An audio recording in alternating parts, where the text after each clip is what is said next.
Welcome to Accent Master. Today we're going to learn how to pronounce one of the most famous words in Japanese.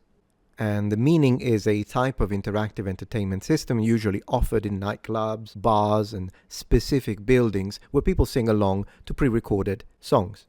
This is pronounced KARAOKE, KARAOKE, KARAOKE,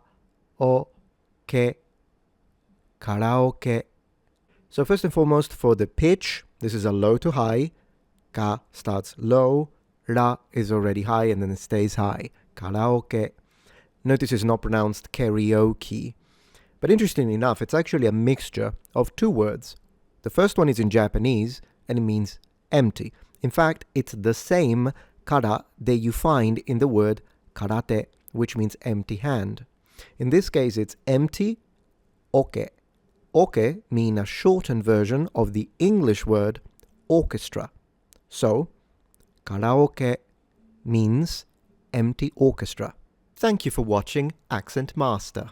Please subscribe for more, and if you have any questions, feel free to ask.